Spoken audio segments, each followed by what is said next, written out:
নামটি অরিজিৎ দাস ঠাকুর ওরফে রানাদা।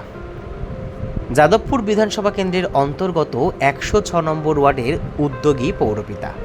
প্রতিটা বছর প্রতিটা সময় মানুষের কাছে যেভাবে উদ্যোগ নিয়ে কাজ করে, ঠিক তেমন আগামী 24-এর নির্বাচনে ভোট প্রচারের নিরিখে তার ওয়ার্ডকে মডেল ওয়ার্ড হিসাবে এবং কলকাতা কর্পোরেশনের মধ্যে 106 নম্বর ওয়ার্ড যাতে এগিয়ে থাকে প্রচারের নিরিখে, সেই ব্যবস্থাপনাও তিনি করছেন।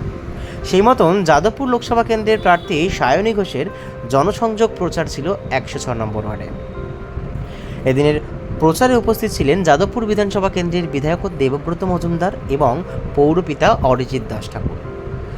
দলের বিভিন্ন কর্মী সমর্থক এবং মহিলা কর্মী সমর্থক দলীয় পতাকা এবং মুখ্যমন্ত্রী মমতা বন্দ্যোপাধ্যায়ের একগুচ্ছ প্রকল্পের প্ল্যাকার্ড, লক্ষ্মীর ভাণ্ডার থেকে শুরু করে আরও নানান রকম প্ল্যাকার্ড নিয়ে মানুষের দ্বারে দ্বারে পৌঁছে যায় তাদের প্রার্থী সায়নী ঘোষের সাথে।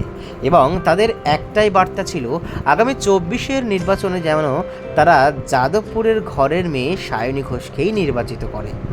তাদের এই লক্ষ্য এবং 24-এর নির্বাচনটা যাতে সুস্থভাবে হয়, এটাই তাদের আগামী দিনের লক্ষ্য। কি বললেন পৌরপিতা অরিজিৎ দাস ঠাকুর, শুনুন। না, যখন র্যালি চলছিল, ক্যান্ডিডেট পরিক্রমা করছিল, তখন আপনারা দেখেছেন যে কীভাবে মানুষ বাড়ির ভেতর থেকে বেরিয়ে এসছে।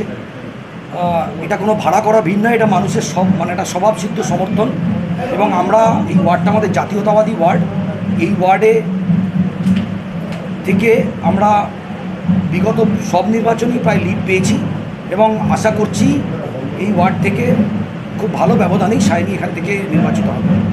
না, দেখুন, আমি এইভাবে দেখি, কেউ কাউকে ছাত্রনেতা বলে, কিন্তু সমস্যা হচ্ছে ছাত্রনেতা হলেও যেদিন এই ওয়ার্ডে আমফানে মানুষ বিধ্বস্ত ছিল, যেদিন এই ওয়ার্ডে অন্যান্য অসুবিধা হয়েছে, সেদিন সেই প্রার্থীকে দেখতে পাওয়া যায়নি।